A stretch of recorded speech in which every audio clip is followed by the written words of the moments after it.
Hello, everyone. I'm Bill Roggio, and this is Generation Jihad, the podcast that explores the dark, intricate, and complicated landscape of the Long War, or what used to be known as the War on Terror. I'm a senior fellow at Foundation for Defense of Democracies and editor of FDD's Long War Journal. Today, we have a special guest. He's been with us before, Edmund Fitton-Brown. He's the coordinator of the United Nations Security Council Analytical Support and Sanctions Monitoring Team. And previously, he served as the British ambassador to Yemen from 2015 to 2017. Edmund, thanks for joining us again. I think this is your third or fourth appearance. It's always a pleasure to have you on. Thanks, Bill. It's great to be back. Yeah. So the Edmund's team, they issued another, that's a 1267 report. Is that correct? That's correct. Yeah. R29. Yes. And so it has, it's basically the state of the jihad. What is al-Qaeda? What is the Taliban? What is the Islamic State and all of their allies? And what's happening and where it's happening. It's an excellent read. I recommend everyone to go to the United Nations, download it, and read it. Whenever Edmund's team issues a report, we take note, and then we scramble to get Edmund on our program. So and thanks for joining us on such short notice too, Edmund. I really appreciate it. Always welcome. Yeah, always happy to come. Yeah, no. So and a lot has gone on this year, right? We've had, we just had the death of the Islamic State's emir. That's Abu Ibrahim al-Hashemi al-Qureshi, the man of many names. We're going to have to settle on what we'll call him. The reporting period, it's from June to December 2021. So Qureshi's death is not covered in this report. However, significant activity against the Islamic State is covered. And we will get to that. But first, before we talk about the Islamic State, and I'm kicking myself for this, but we do have to discuss Afghanistan, the collapse of Afghanistan and the rise or the restoration of the Islamic Emirate of Afghanistan. To me, was the seminal event of 2021, and I think you would agree. Your report seems to note this. What do you think about this, Edmund? Well, you're right, Bill. That's exactly what we said in the report. These reports cover a 6-month period. And the most the main landmark event of the second half of last year was certainly the change in Afghanistan. So we say in the report that the implications are not all clear yet. Of course, the situation is still evolving there.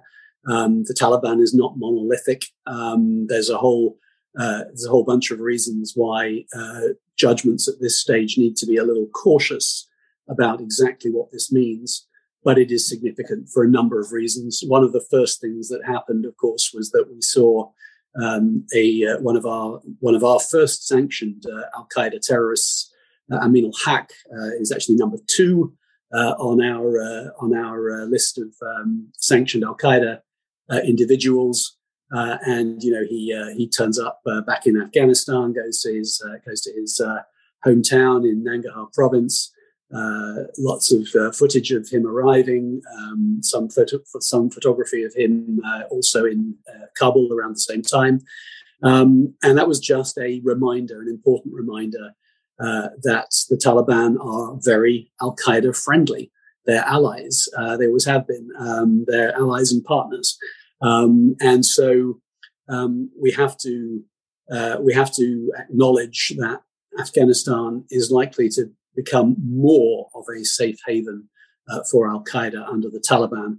And of course, now in Afghanistan, you have doing the job of de facto interior minister, you have Sirajuddin Haqqani, the head of the Haqqani network, and a deep, close ally of al-Qaeda over many, many years. So what this means in practice, of course, is where it gets interesting. This is what you have to unpick. It means, are the Taliban going to arrest or expel or suppress al-Qaeda?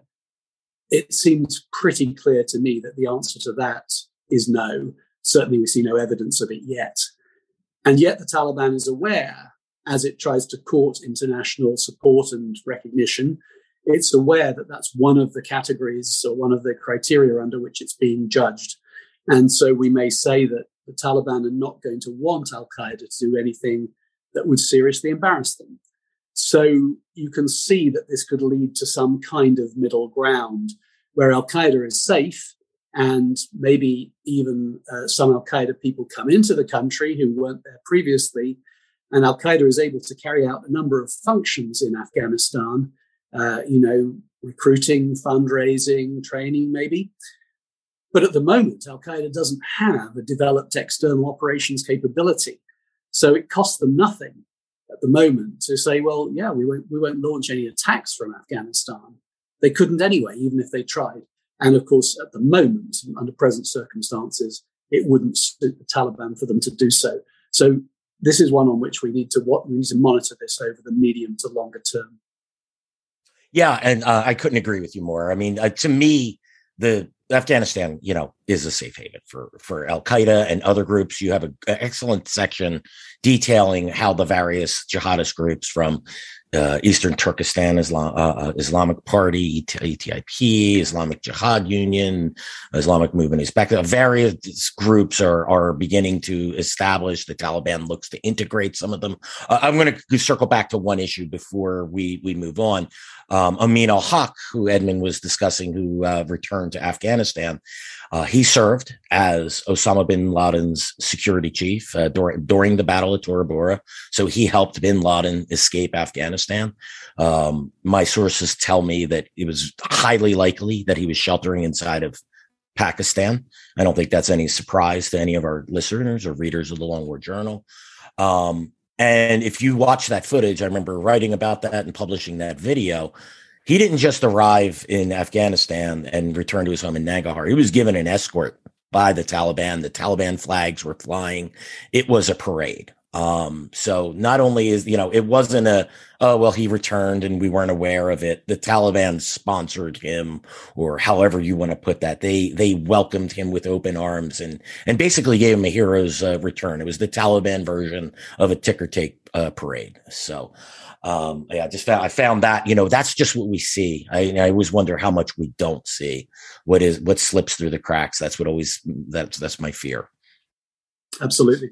Yeah. So I'm going to do a quote from the report. Here it is, and it talks about it highlights what you had just said, but it's just put so well. This is what I love about the report. It's just very readable and it's very understandable, digestible. It says, quote, "There are no recent signs that the Taliban has taken steps to limit the activity of foreign terrorist fighters in the country. On the contrary, terrorist groups enjoy greater freedom there than at any time in recent history," end quote. I just thought this is right in line with the analysis of the Long War Journal of us, Tom and I at Generation Jihad. We believe that the Taliban takeover of Afghanistan is just bad news for everyone. We're starting to see evidence of this inside of Pakistan with the movement of Taliban in Pakistan. And again, there's another section. Could you speak to that section a little bit, Edmund, about the various groups, how they're organizing inside of Afghanistan? Yeah, absolutely, Bill. So one of the interesting points that we make in the report is that we have some direct reports from Central Asian interlocutors about some of these characters being seen in Kabul. Which is obviously, if you're an embassy in Kabul and you see people that are a threat to you and to your country suddenly appear, that obviously is unsettling. So that was I thought that was an interesting point. The Taliban have made quite a big deal about one of the problems that they have in terms of their credibility is they've always denied that these people exist. They said, there are no foreign terrorist fighters, and we're not fighting alongside al-Qaeda. And of course, you and I know perfectly well, Bill, that al-Qaeda in the Indian subcontinent was fighting alongside the Taliban during the takeover of Afghanistan. It's hard even to know where the Taliban ends and al-Qaeda in the Indian subcontinent, sort of begins. So when the Taliban talk about this subject, it has very limited credibility. And interestingly, I should give them a right of reply, and I will right now. they've actually responded to our report and said that it's untrue. So I will give them that much. They have responded and they've said that it's untrue. We know that whilst they don't talk about these things, we know that they've tried to register some of these people, sort of trying to get an inventory of who's in Afghanistan and where. We assessed that in previous reports as being possibly a preparatory step they were taking, in case they were put under a lot of pressure by the United States or by others to show that they were taking this issue seriously. And I guess any aspiring authority, and of course even before they took over, they always had aspirations to become the Islamic Emirate again. To have a bit more control was not a hard thing for them to want to do. It wasn't a particularly easy thing for them to achieve, though, because Afghanistan is a complicated place, and you've got factions, including within the Taliban, some of whom are more closely wedded to these groups than others are.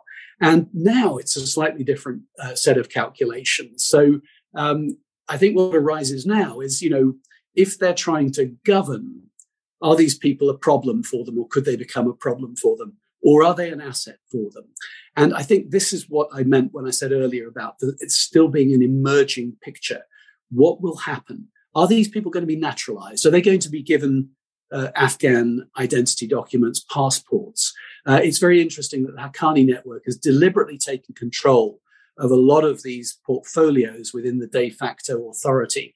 And where can that lead? Do you end up with them saying, hey, there aren't any foreign terrorist fights in Afghanistan? Well, maybe by then there aren't, because they've all been given Afghan passports. And the question of to what end? But one of the things that I think we need to watch here is there are some forces within the Taliban who are aspiring to gain international confidence, international support, and are probably less sympathetic than others to a sort of a romantic or historic attachment to international jihad. But of course, there's no guarantee at all that they can actually get their way within the Taliban. And they're certainly not necessarily going to be able to persuade people like Sirajuddin Haqqani or certain Taliban hardliners that they are right. And this is where it gets interesting, I think, because the risk to the Taliban is that even if they have some voices of reason who are trying to push them in a more moderate or more internationally friendly direction, taking the hard decisions to back that up would actually involve marginalizing or suppressing people. It might involve taking coercive action against extremists, or on a different sort of area of concern, suppressing the drugs trade. But what about the Taliban, who themselves have been making money from the drugs trade, and the people they've been allied with who have grown rich off the drugs trade or off other forms of organized crime? And the question is, does the Taliban have either the desire or the determination to follow through in a way that alienates some of its members and some of its constituents, and potentially drive some of them into the arms of ISIL? Right. Now, that's an excellent point. And you had mentioned Sirajuddin Haqqani, who in your previous report, you note that I believe it was one or more member states identified as a quote, al-Qaeda leader. Is that correct? I mean, yes. I mean, that was in our 28th report. I think yes. that was a memorable quotation from one member state. Yeah. Yeah, I remember it was footnote 11, if I recall. And if Sirajuddin Haqqani is a member of al-Qaeda, and let's face it, he's, if not the most powerful, one of the most powerful Taliban leaders, who controls the Interior Ministry, who controls essentially the Taliban's, what they call their special forces, their suicide units. The odds of suppressing al-Qaeda decrease dramatically. But it's not just Siraj, it's his cadre of brothers and cousins and uncles and other members of the group that have their claws within the Afghan government. This is where I think, is it possible that, let's say that Mullah Baradar, who's often viewed as I'll use the term moderate, and I always say, show me a moderate Taliban. But if I think we know who's going to win that war. If a conflict, when I say war, if a disagreement broke out between the two, I think we can be certain about who would come out on top. The Haqqanis played an integral role in the Taliban's victory. He's an enormous, the family itself is enormously powerful. And that's where, is it possible that the Taliban moderates? Sure. People also said it was possible that the Taliban would participate in government with the previous Afghan government, that it would respect women's rights and the constitution and things like that. I think what we've seen over time is that the Taliban has done what the Taliban wants to do, and that's control Afghanistan. Yeah, let me just offer one thing on this, Bill. I don't want to get deep into Afghan politics because that's not really the subject that we're on, and of course the monitoring team doesn't particularly, much as we care about good governance in Afghanistan, it's not actually our direct mandate. I think the one point I would make that is interesting is, and I think you're right to question the word moderate, and I also want to sort of perhaps also question the word hardliner, even though I myself used it earlier. I think instead of moderate, I quite like the term pragmatist or pragmatic. I agree. I agree. I don't think Mullah Baradar is a moderate. I think he is pragmatic. One of the things that I think is sometimes slightly off with the analysis that we see of what's going on in Afghanistan is a sort of a very binary analysis, as if, there's this bunch of people who are like, these are the hardliners, and then these are the moderates. And I think it's far more complicated than that. And you can think of people who could perhaps reasonably be considered hardliners, like Mullah Yaqub, who have their own problems with Haqqani and the Haqqani network. And so it's much more complicated. So it's a multi-sided and quite factional picture.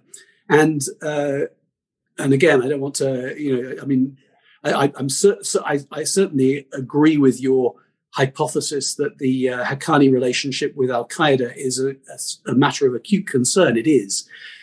It's also worth just saying that by some definitions, the Haqqanis can be seen as pragmatists.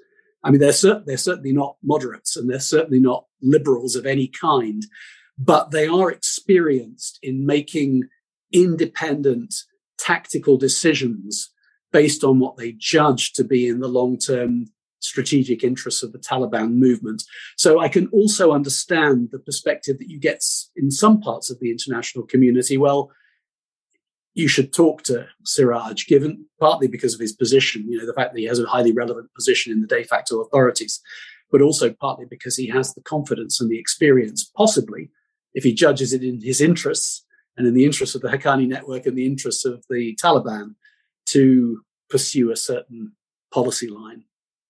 That's well said. I much prefer the term pragmatist. And look at the Haqqanis. We look at their relationship with Pakistan. It's very pragmatic. How they leveraged that relationship to operate on both sides of the border. And so, yeah, I certainly agree. They're pragmatic. And anyway, it's my belief that the Taliban, an analysis that the Taliban in general, al-Qaeda relationship has been forged in 20 years of fire. They defeated the United States. Anyway, I won't go into that any further. So, but this is a good segue to move over to al-Qaeda. I'm going to talk about the al-Qaeda. You talk about the al-Qaeda leadership, and you note that it's been reported that al-Qaeda leaders in the past have been inside of Iran. I'm going to read a quote from the report here.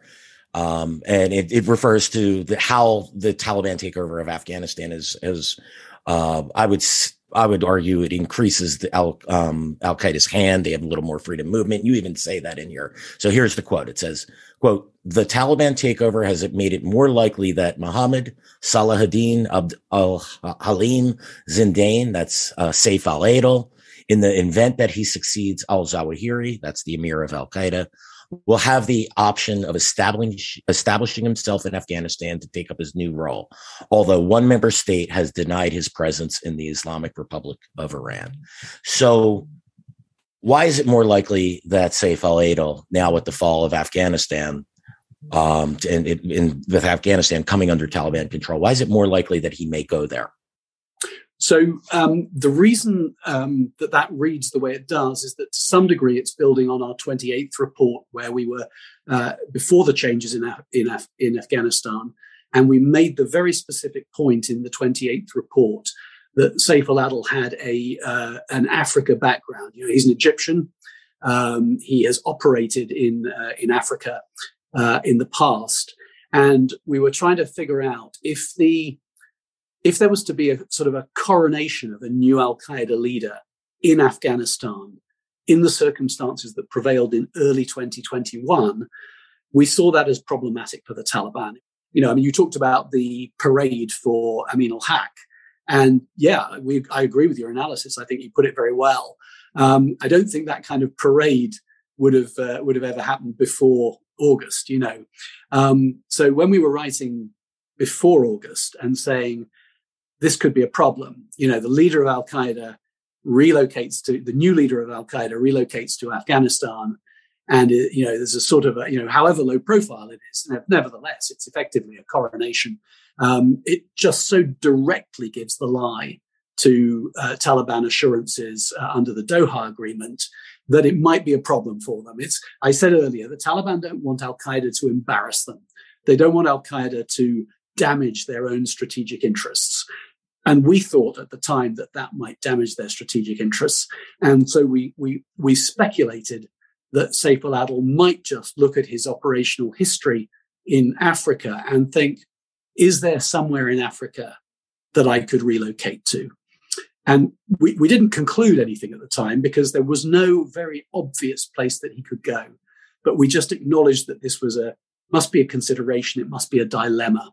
So what we wanted to say in this report is that, again, going based on that ticker tape reception for Amin al-Haq, we judge that it is now much less of a problem for the Taliban and for al-Qaeda if Saif al-Adil does return to Afghanistan, if he takes over and becomes the leader of al-Qaeda and is in Afghanistan. Yeah, I'm sorry. Go ahead. Well, just to finish off the point, you mentioned Zawahiri. You mentioned that he is the current leader of al-Qaeda. Now we have proof of life for him at least as recently as a year ago, January 2021.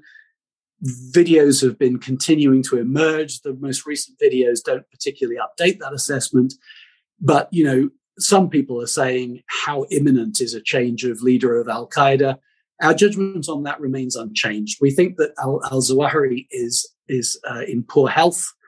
We don't think that he will be able to continue to lead al-Qaeda for more than the short term, let's say the short term, not even the medium term.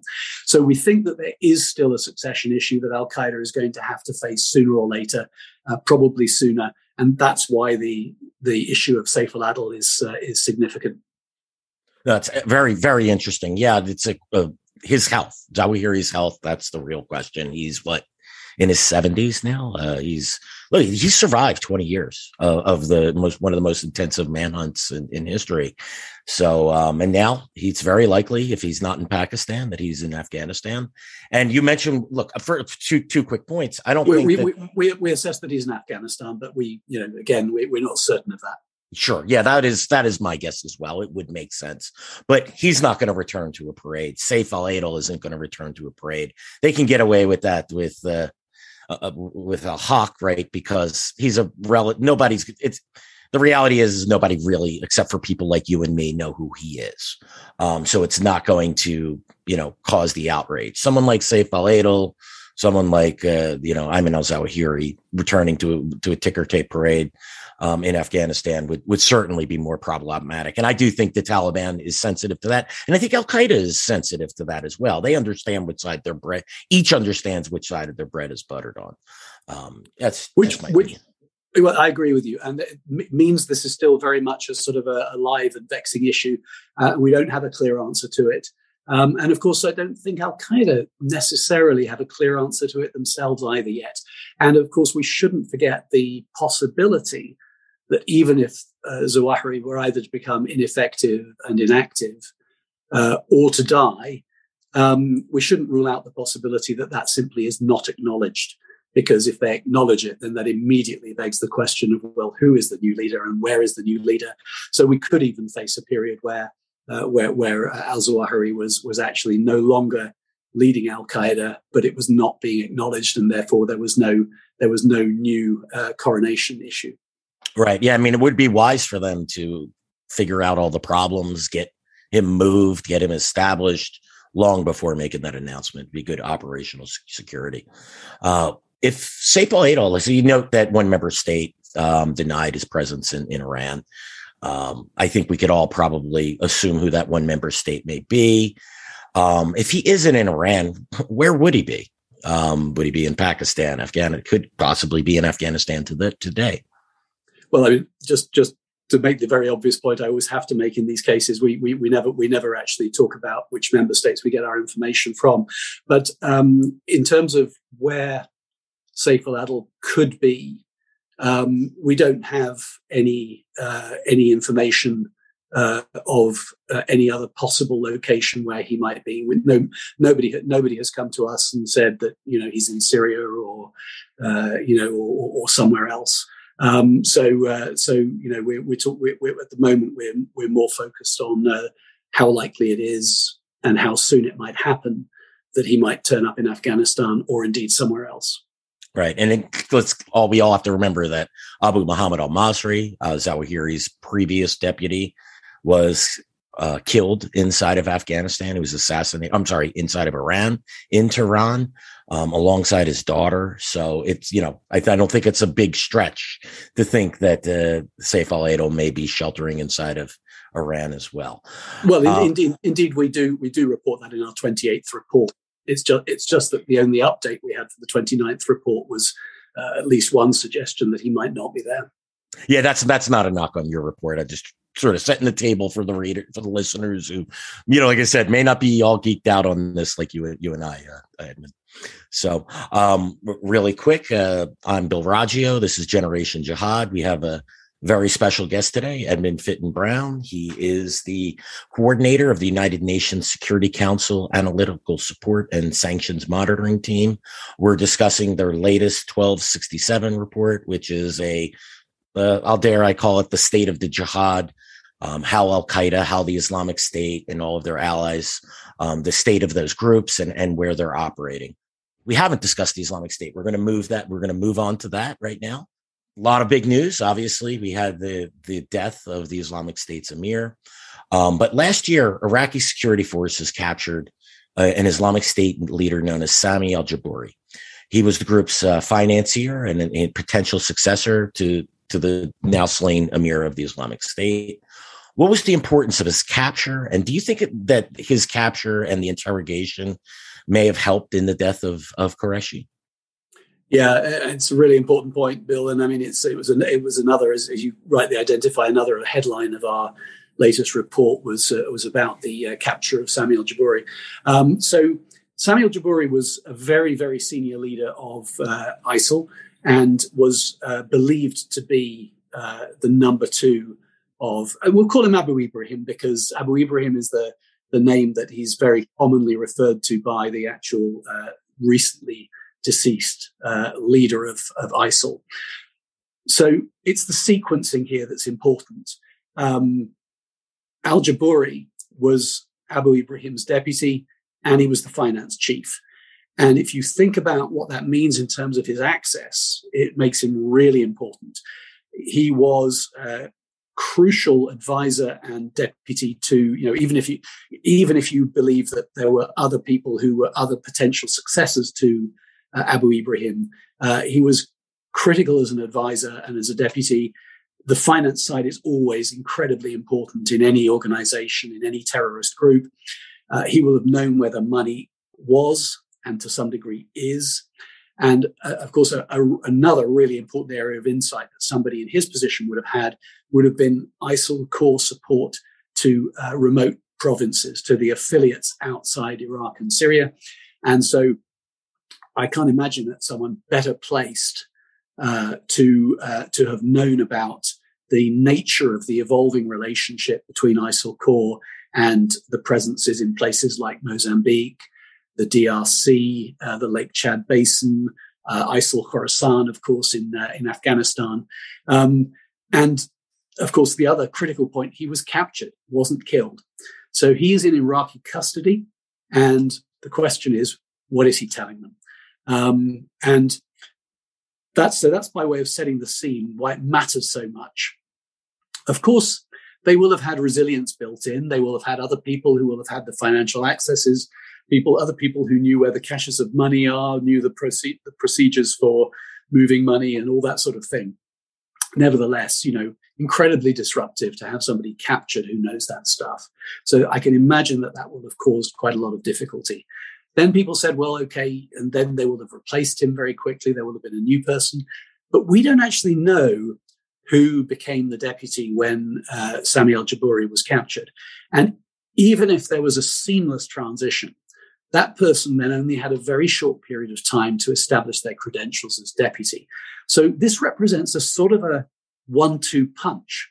You lose the deputy captured. A few months later, you lose the leader killed. And so we think that it's worth looking at these two things, as you have done quite rightly, in association with each other. How much damage does it do to ISIL, not just to lose the leader, but to lose the leader immediately after having lost the deputy captured? And indeed, is there a link? Is there some causal link between the two? Is it possible that some of the information that Sami al-Jabouri gave to the Iraqis and to the allies of the Iraqis could have in some way led to the killing of Abu Ibrahim? So really, really important point. I think the answer to the first question is that this is as serious a leadership blow as ISIL has ever suffered. I think, it as compared with the killing of Baghdadi, which was a major blow in late 2019, because al-Baghdadi was a very visible leader of ISIL. He was communicating by video, by audio. People had a very clear idea about who he was, what he looked like, even a sense of, his personality. The problem for ISIL with Abu Ibrahim was that they tried to keep him safe by not having him communicate, but it didn't keep him safe. He ended up getting killed anyway. So that looks like a terrible failure. Nearly 2.5 years of this guy in charge, but not communicating, everyone having to get their information secondhand from Abu Hamza al-Quraishi, the spokesman. And they would probably accept the rationale for that. And yet it failed anyway, and he's still been killed. So I think this is a real gut punch for ISIL. Also, the question about, what was the causality leading to his death? Yes, intelligence from the capture of al-Jabouri, but let's not forget the Hasaka jailbreak, that huge operation that took place in northeastern Syria just before Abu Ibrahim was killed. Now, this is speculation, but, we're analysts together. We can speculate without drawing firm conclusions. But if you are Abu Ibrahim and, he was a man of substance, a terrible person, but, he had the credentials to be the leader of ISIL. He was a brute. He was a criminal and a thug and had a huge amount of blood on his hands. He was known for his brutality and his operational as well as his ideological track record. And you can imagine the frustration of sitting there desperately trying to stay safe. People are saying, don't say anything, don't do anything, don't get yourself killed in the way that Baghdadi got himself killed. Did he show some kind of flank that during the jailbreak, those unable to resist the importance of that, the possibility of springing significant ISIL figures from prison, the massive sort of propaganda gain that ISIL could get from, undermining the credibility of the forces that were holding those people in Hasaka. Again, I can't answer this, but I think it's a valid question. Of course, people are not going to tell you or me at this stage what led to the death of Abu Ibrahim. But the problem for ISIL is that they have to try and figure it out because they're going to have a new guy. And that new guy has not yet been announced. Will they announce him in the way that they announced Abu Ibrahim? Because Abu Ibrahim, if you remember, was announced by Abu Hamza within days of the death of Baghdadi. Do they repeat the template? Do they repeat the pattern? Do they repeat the approach to publicity and communications? Or, are they now completely wrong-footed because that failed? So what now? Yeah, that's excellent points. I mean, and really quickly, the New York Times, I believe it was New York Times, noted that the U.S. had intelligence on his location, Abu Ibrahim's location. Now, whether this is true or not, this is what the report says. It seems interesting that they had that sometime in December. Al-Jabouri was, I believe, captured. Was it October or November, sometime in that time frame? That's when the Iraqis announced it. Yeah, when they announced it, at least, yes. And that also they had information that they had his courier. It always seems like when we get these guys, we find the courier. That's how we got bin Laden. He was a truck driver that was living with him. I would get, again, just surmise that Jabouri would need to be in touch with his leader. And there's possible that would be a linkage, but just something interesting, something to think about. If that reporting is true, I suspect there's a direct link. The other thing you note with the leadership, I mean, I think if it was just a matter of the Islamic State in Iraq and Syria, I mean, physically in Iraq and Syria, they could keep the successors' identity. They could hide this for a time. They could be patient. They can do what they need to do, because the reality is that everyone inside of Iraq and Syria is probably going to know. But this becomes a problem with the provinces, right? Those are the ones that have to swear allegiance to the new emir, and they have to know who he is. They have to want to trust him. And so I think that's where the Islamic State is in a bind right now. How do they do this so that the next leader is safe and secure? However, that they're able to maintain the cohesion of the Islamic State's global organization. So, I think that's an excellent point, Bill. I mean, just separate out 2 points from it, though. One is, of course, the strange thing about Abu Ibrahim is that they didn't know who he was. They never did, and in a way still don't. Although if they bother to Google 1267, they can find out. But they always knew him as Abu Ibrahim al-Hashimi al-Qurayshi, which of course is nothing other than a nom de guerre combined with some imagined honorifics. It's an alias. That's all it is. So that was the route they went down, was to emphasize the myth of the man. They never showed him. So, these supporters around the world, they never knew who this man really was or what he looked like. Now, of course, we're students of this. In my case, it was actually my job to be involved in the designation of this guy by the 1267 committee. And of course, the US had him up on the most wanted list, with his real name and everything. We've seen his Iraqi citizenship documents and all the rest of it. So that stuff is all well known. And yet here we are still talking about him as Abu Ibrahim, precisely because there was never a real attempt by ISIL to give him, to flesh him out in that way. So yeah, interesting to see what they do this time with whoever becomes the new leader. But that brings us to the rationale, and you're absolutely right. If it was within Iraq and Syria, there would be a pretty universal understanding that they're under extreme pressure, immediate danger to the life of anybody who is identified or communicates. Within that theater, there would be understanding, even if there was a period when nobody actually knew, when you didn't even have a statement that there's a person called Abu Ibrahim who's now the leader.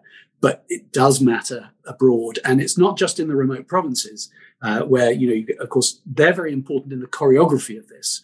And what we saw in late 2019 was all of these videos of all these guys jumping up and down, in the various locations where ISIL has got affiliates, and pledging allegiance.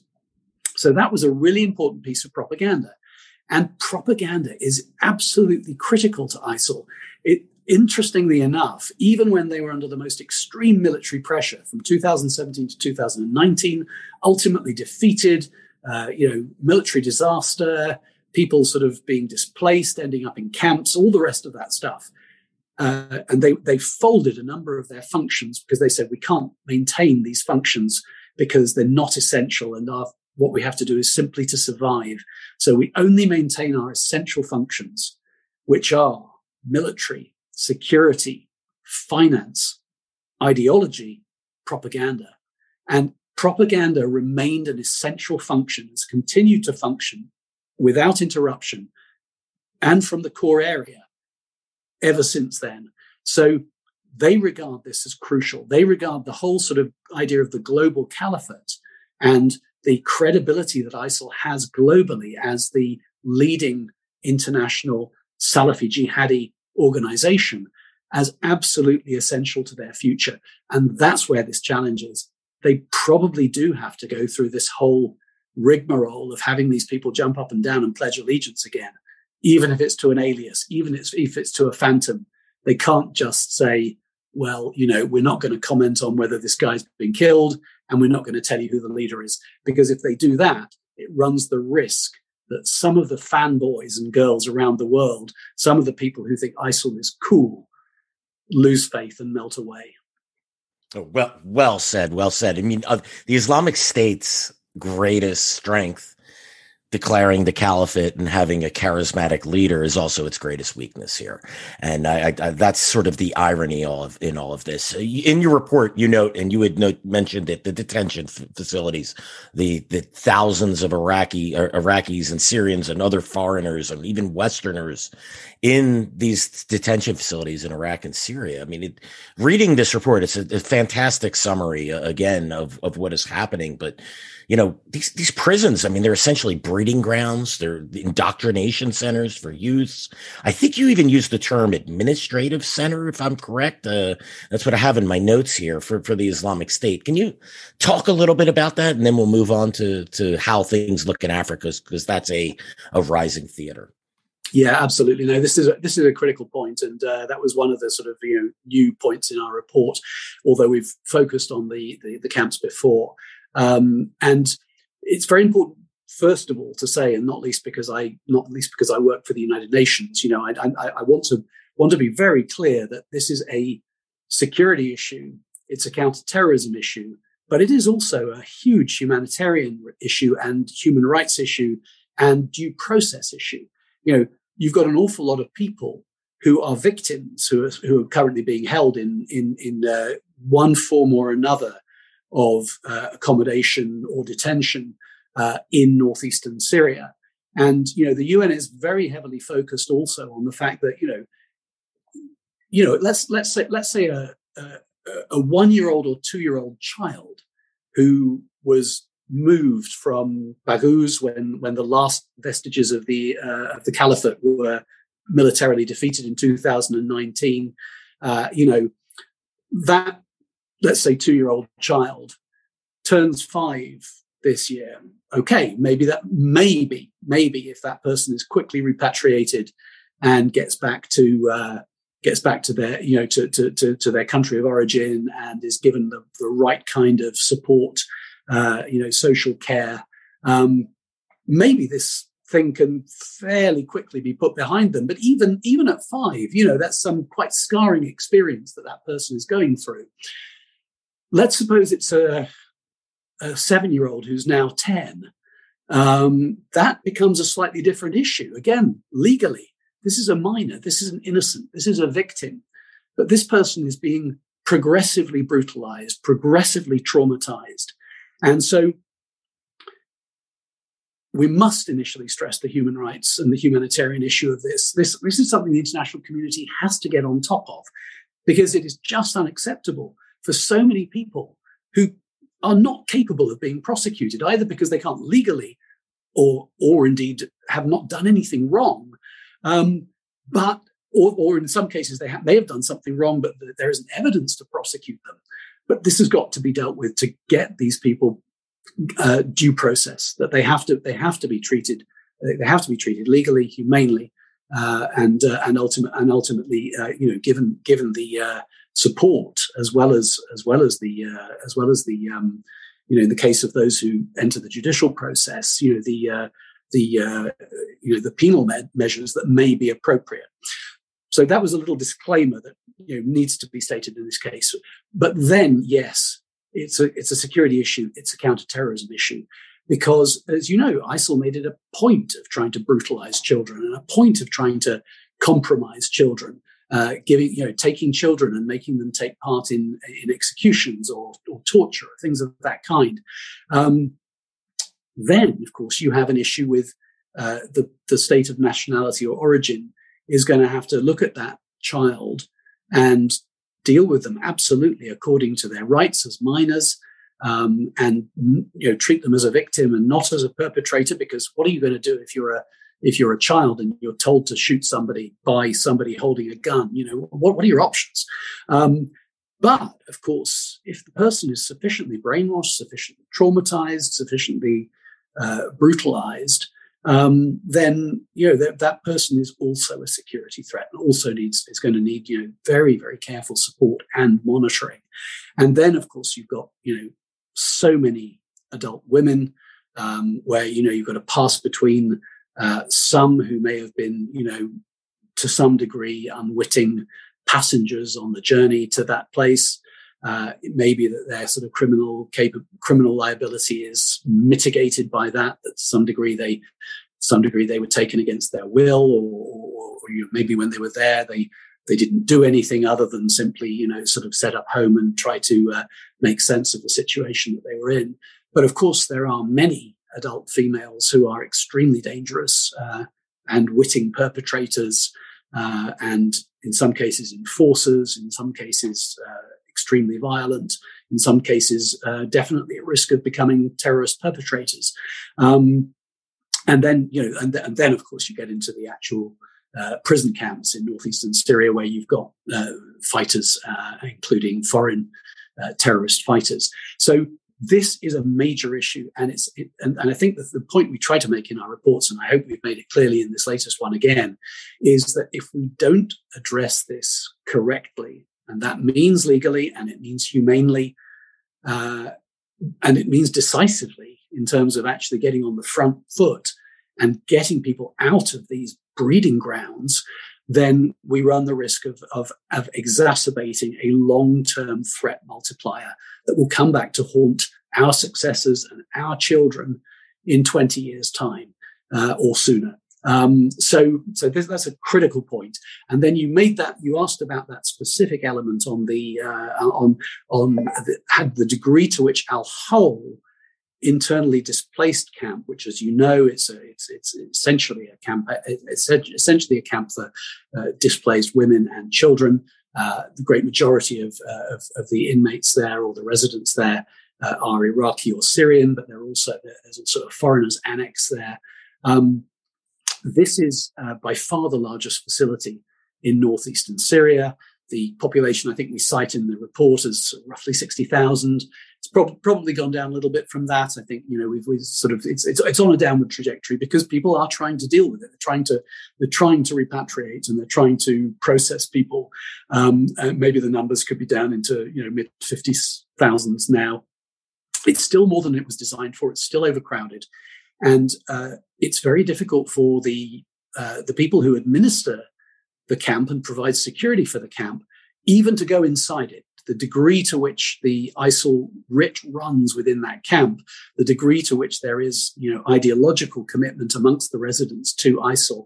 So many of these people came there from having been in the caliphate, came there from Baghouz when Baghouz fell. This has been a sort of an issue that's been talked about a lot, is that things like Hisba or sort of ISIL morality police, female enforcement of practice inside the camp. But what was new in our report was that we had member state information that not only is this camp sort of a little enclave that is dominated by ISIL ideology and sort of, if you like, internal enforcement, but it's actually treated by ISIL as a department of ISIL, effectively as an administrative unit of ISIL with relevance outside the camp. In other words, people sitting inside the camp and actually processing, financial remittances and things of that kind for people outside the camp, and not just in Syria, but also in Iraq. And so, I think this was an important point to make because yes, this is a humanitarian issue, but yes, it is also a massive counterterrorism issue if this camp is functioning as on some level a safe haven for ISIL administration. Let's move over to the evolving threat in Africa.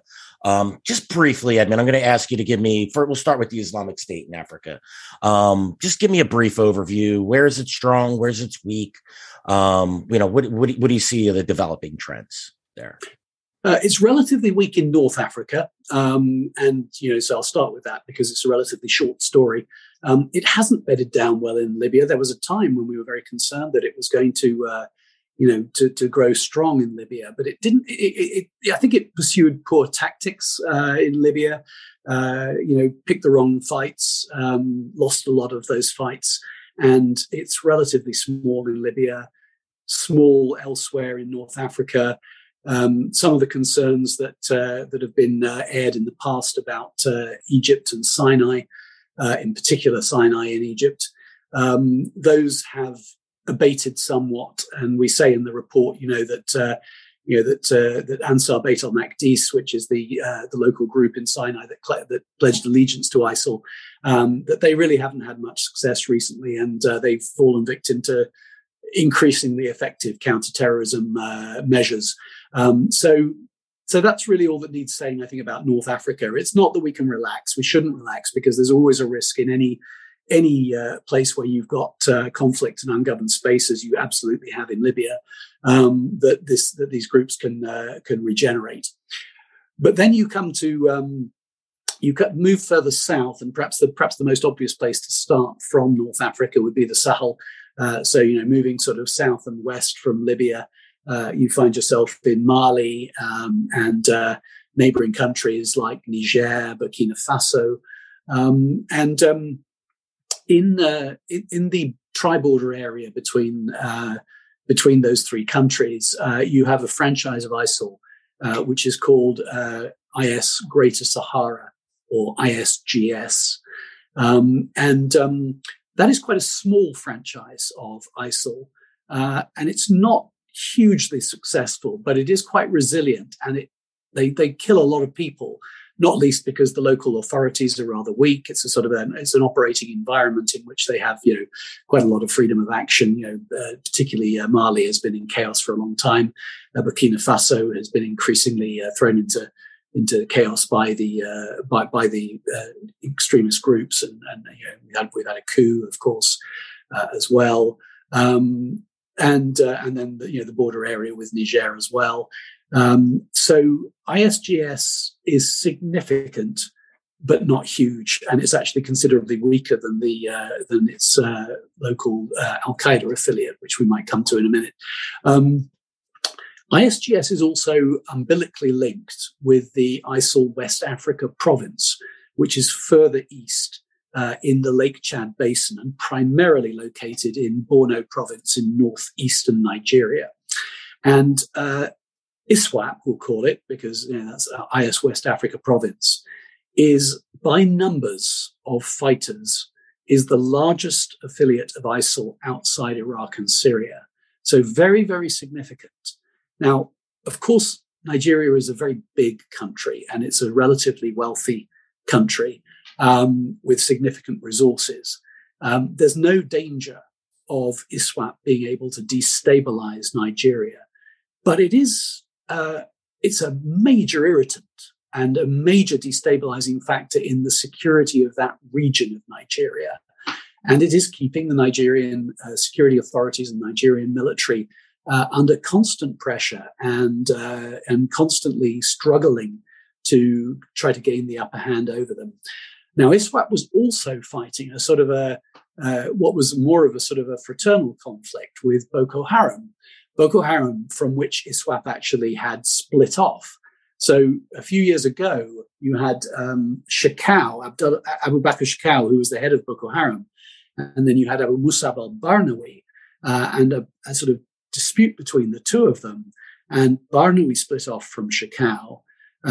Shekau was also keen on ISIL. He wanted to pledge allegiance to ISIL, but ISIL didn't like it. They didn't trust him. He was he was a very colorful and incredibly violent and erratic and maverick character. If I may, Edmund, I kind of describe him as the Idi Amin of the Jihad. I mean, what do you think of that description of Shekau? He was just crazy, absolutely insane. Yeah, too insane even for ISIL. Right. I mean, just extraordinary. And so they much preferred Barnawi, because Barnawi was a more organized, more predictable, more disciplined guy. And so the split happened and remained unresolved for a period. But then, as we reported in our 28th report, Barnawi actually got the better of Shekau, and ISWAP forces managed to track Shekau down in the Sambisa forest, and Shekau killed himself rather than be captured. And ever since then, there's been a process of ISWAP trying to absorb the remnants of Boko Haram. And as we say in our latest report, with only partial success. Okay, there are still some, sort of maverick or renegade Boko Haram elements who have not reconciled with Barnawi. But Barnawi presided over an expansion of the strength and the prestige of ISWAP.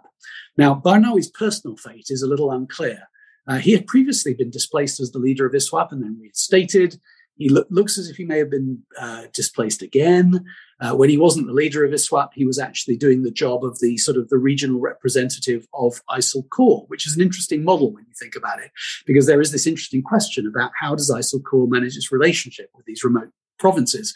And the nearest thing to an illustration of that we have is in the case of Barnawi in the Lake Chad Basin.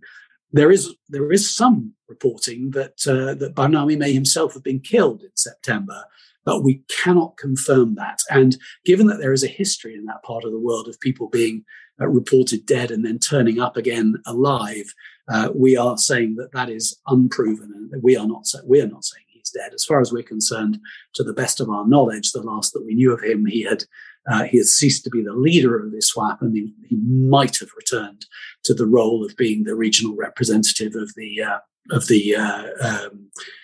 ISIL Corps, their so-called Directorate of Provinces. So this is instructive in terms of the global structure of ISIL, because we believe that ISGS that I referred to earlier, which is further west, is effectively a spoke that reports to or is in some way dependent upon the hub, which is the one in the Lake Chad Basin, which is ISWAP. And so anyway, that's probably enough on West Africa, but major concerns about the impact of ISWAP. And let's not forget the cross-border implications as well with ISWAP. So ISWAP mounts a lot of attacks in Cameroon, in Niger, and in Chad. So it's a destabilizing influence, not just in northeastern Nigeria, but also carrying across the border into those three neighboring countries. And it is a major source of concern. And we must worry also, if they're getting bigger, do they then get more ambitious and more capable? And if they do, does that then start to, because, one of the things, there's an interesting, very imprecise parallel to be made with what happened in the southern Philippines in Marawi. If you look at the city of Maiduguri in northeastern Nigeria, what is the risk that at some point they decide that they could manage a foray into there? And now, of course, in the case of Marawi, it turned out to be a fatal error, because they tried to hold it and they ended up being massacred, defeated anyway, decapitated in the southern Philippines, and probably that damaged the effectiveness, and for some time has damaged the strength of ISIL in the Philippines. But if you had the self-discipline to have just tactical targets, to look at where are the banks, something along those lines, and just the disruptive effect and the propaganda impact of being able to do something of that kind. It's troubling. It's troubling that ISWAP is getting stronger, and it does need to be addressed. Then we come to other parts of the continent, and particularly, let's call it Eastern and Central Africa, in order to cover the spread there, which goes from Somalia to the DRC and to Mozambique, which is obviously a fair way south. That is interesting. We've been reporting for some time that there is a sort of an ISIL structure that links those three theatres with the hub in Somalia, in Puntland in northern Somalia, and that there is some support that goes from Somalia to the presence in northern Mozambique and the presence in the eastern DRC. And we go into this in a lot of detail in our latest report, not least because there's still that residual interest in what happened in northern Mozambique earlier in the year in March of 2021, where the local group that has pledged allegiance to ISIL, which used to be known as ASWJ, Ansar Wal-Jama, known locally colloquially as Al-Shabaab, although it's not directly related to the al-Qaeda related al-Shabaab in Somalia. A little confusing, but of course al-Shabaab just means the youth, and it can, is a fairly common term for sort of young extremists. So that group is still a problem in northern Mozambique, although there has been some counter-terrorist pushback, but remains a significant concern that they've been able to have the successes and the expansion that they did manage last year. And then you've had quite a lot of activity going on in the DRC and some activity also in Uganda and Rwanda. And in the case of DRC, Uganda, the group that we're talking about locally is ADF, the Allied Democratic Forces, so-called, and it's that group. The leadership of that group pledged allegiance to ISIL. That's a little controversial. There's some split within the group. There's a faction within the group that rejects that and says, no, we're not ISIL. We're still the ADF. So it's a nuanced picture. It's important to recognize it as a nuanced picture. But to some degree, these ISIL structures with the propaganda value, and again, this is where propaganda is so important to ISIL. A lot of the ISIL propaganda focuses in on operations taking place in Mozambique, in the DRC.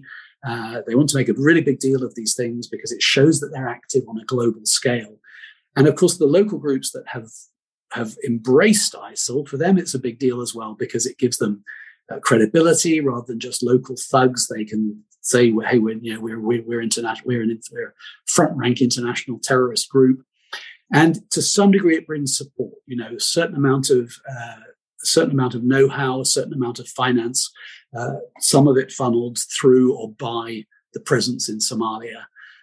So again, the message we're sending, and this is, of course, has to be linked also with the strength of al-Qaeda affiliates in the region, particularly al-Shabaab in Somalia. And I mentioned this group called JNIM, the al-Qaeda-aligned coalition in Mali, which is also very much present in Burkina Faso these days, and also has started to spread and intrude and encroach a little bit into the littoral states, like Senegal, Cote d'Ivoire, etc. If you take the ISIL and al-Qaeda picture together, you have a very unsettling picture of gradual terrorist encroachment and expansion in a range of sub-Saharan African theatres. And so that is definitely a sort of a major theme of the report and a major concern of the UN. Yeah, the irony is, if that split didn't happen, could you imagine what, and obviously would be al-Qaeda led. Could you imagine what this would look like if the groups were operating in unison? There's been times in the past where we've seen it in Somalia, we've seen it in various other countries where the groups are fighting, fighting between each other. That obviously siphons off resources. Fighters are killed. You have,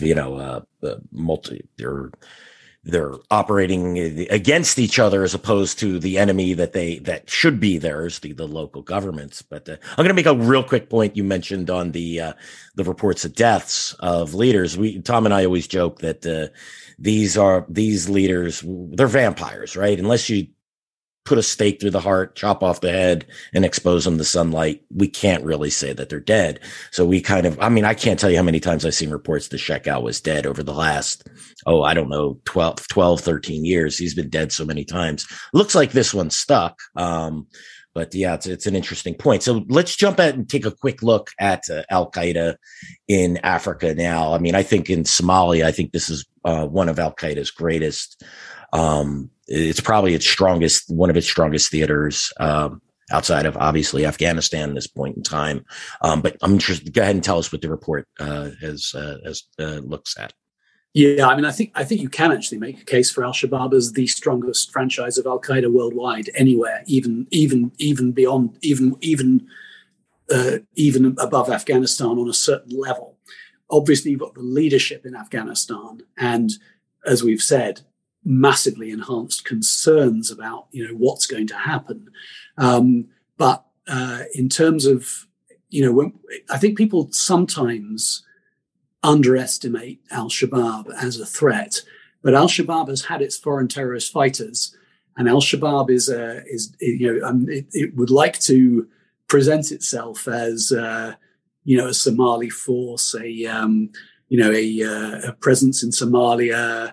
They would love to run Somalia, and of course, this is another sort of significance of the Taliban taking over Afghanistan. It's al-Shabaab have been shouting about this and saying, "Oh, wonderful, go Taliban," because of course they see a direct read across. Hey, if they can do it in Afghanistan, we can do it in Somalia, and that's a better analogy than any other analogy with another al-Qaeda group that I can think of. Anyway, you can't see al-Qaeda in the Arabian Peninsula being able to achieve. That they've tried to do something a little bit similar in parts of Yemen, but it's never really succeeded, and they're not anywhere near as strong as al-Shabaab.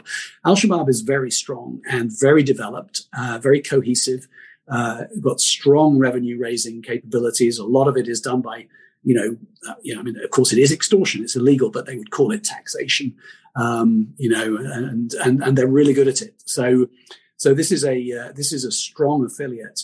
But as the regional states will remind you, it is also very definitely an international terrorist group. It's doing a lot of bad stuff in the neighboring countries. It's brought off a lot of attacks in Kenya, regular attacks in Kenya, and it's not so long ago that an al-Shabaab Kenyan was arrested whilst undergoing pilot training. And why do you undergo pilot training as an al-Shabaab operative? That is not going to be for the purposes of internal insurgency.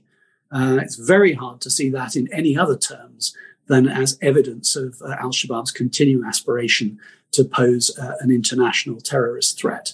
And so, I think one of the things I hope comes through in the report is just how seriously we do take al-Shabaab as a franchise of al-Qaeda, which it is. Remember, a self-proclaimed franchise of al-Qaeda. There's no doubt about this. It's not our analysis; it's what they themselves acknowledge, and as a current and potentially even greater international threat. And then I think the other sort of big one to mention on the African continent is JNIM, Jamaat Nusrat al-Islam al-Muslimin in Arabic. It is an al-Qaeda-aligned coalition, and it includes some of the components from Mali that have been fighting there for some time, but it also includes within that coalition, and also to some degree its overlord and its connection point to al-Qaeda leadership, the al-Qaeda in the Islamic Maghreb, AQIM, which is a sort of North African franchise. It's tended to be Algerian. Its last leader, Drukdel, was killed in 2020. He was an Algerian. He was also a very, very senior member of al-Qaeda's international leadership. He would have succeeded if he'd survived, and if 3 or 4 people ahead of him in the line of succession had died, he could have even taken over as the global leader of al-Qaeda. And his successor, whom we talk about in the report a little bit, we don't think that he's present in the Sahel. We think he's probably in maybe in Algeria, somewhere present in North Africa at any rate. He also has international credibility. He also could be considered to be part of al-Qaeda's international leadership. But then you have this coalition, which he is technically the leader of, but actually its main effectiveness is in Mali, and as I say, increasingly spilling over into Burkina Faso, destabilizing Burkina Faso, some activity in the Niger border area, and then activity in the Mali border area with Senegal, Cote d'Ivoire, and of course concerns about spillover not just from Mali's borders, but also potentially from Burkina Faso's borders with those countries between Cote d'Ivoire and Nigeria. So, Benin, Ghana, Togo, etc. So JNIM is interesting because I don't think JNIM has the kind of insurgency capability, military capability that al-Shabaab has. It doesn't have anything like the numbers that al-Shabaab has, which threaten to, actually to overwhelm the government in Somalia potentially. One hopes that they won't be able to, but it's not a fanciful idea, and certainly the Taliban inspiration is relevant there. In the case of JNIM, it's more of they're fighting a really smart campaign, which is more about radicalization of society. They concentrate on fault lines and weaknesses in the countries where they're active. So, wherever the writ of the government is weak, and it is weak, in outlying parts of Mali, it's very, it's one thing to control Bamako, it's another to control the sort of, such a huge area which Mali covers. In Burkina Faso, it's one thing to control Ouagadougou, it's another to really control the whole territory of the country.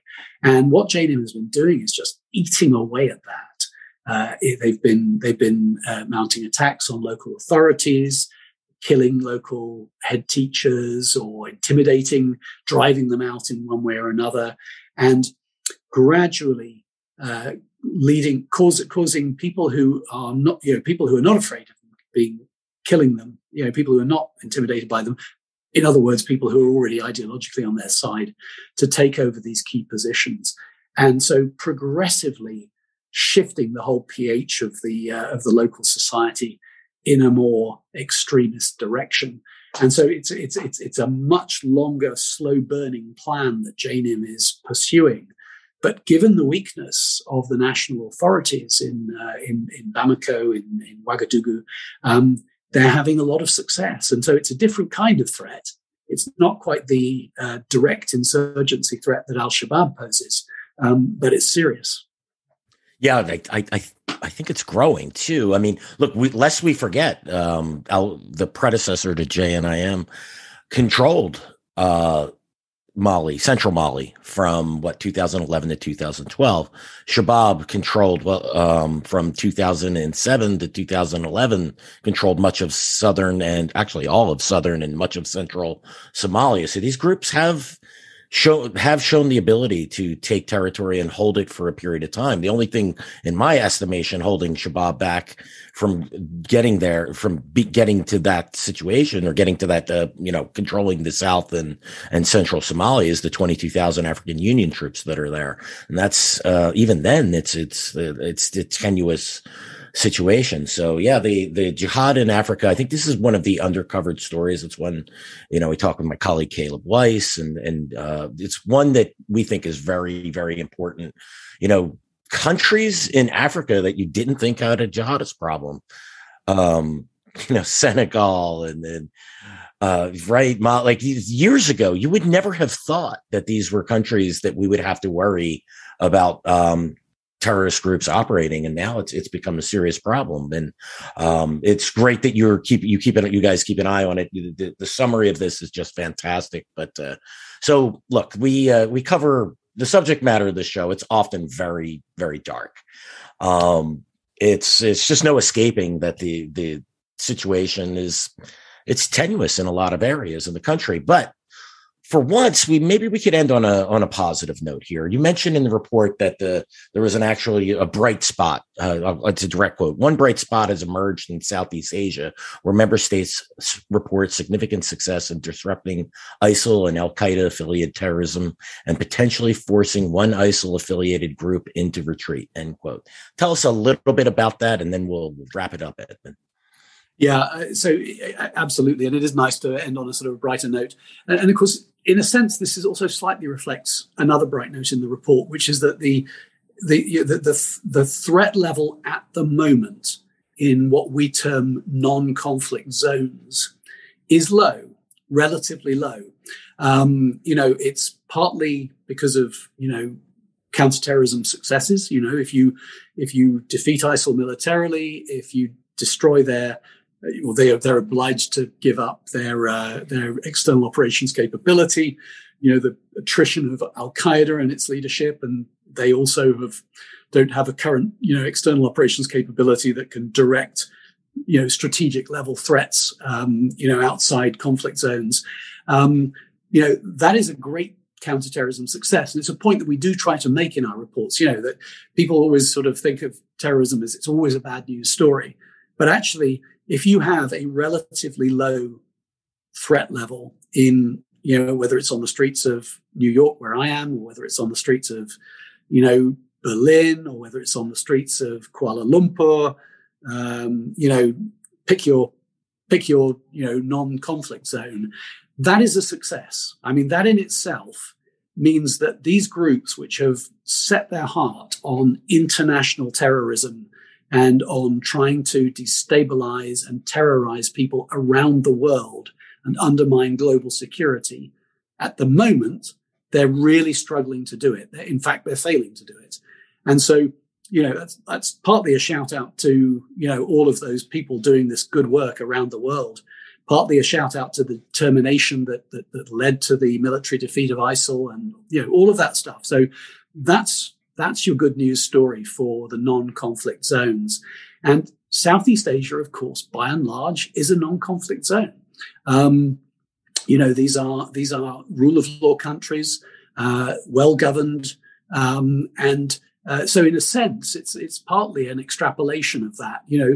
ISIL's struggling. Another facet of this, both globally but also specifically in Southeast Asia, is that the terrorist groups have taken a hit from COVID. It's hard for them to travel. When they travel, they get spotted. It's conspicuous. When they go and case the joint somewhere where they're trying to find a target, it's more conspicuous if people are not there. And maybe there aren't targets. It's difficult to find. There isn't a concert that you can attack like in Manchester. There isn't a restaurant you can attack like in Paris. There isn't, in some cases, there isn't even a crowded street that you can drive into with a vehicle, because during lockdowns, COVID lockdowns and things of that kind, the streets have been quieter and there's been less public movement, and therefore, again, harder to find the targets, harder to case them, more likely that you get detected and arrested when you're trying to do it, when you're trying to sort of plan your operation. So that's part of the success story in Southeast Asia. And they have been able to make a lot of important arrests. And there have been some important killings of terrorist leaders, including the guy who was reported to be if you like, ISIL's sort of regional supremo. There was killed during our reporting period, and so that's sort of the essence of that good news story from Southeast Asia. It's not to say that there aren't still issues to be dealt with. The regional governments they're very honest about the fact that there are still some problems, issues to be dealt with. They also have their own foreign their own elements who are still in limbo in northeastern Syria, still need to be dealt with.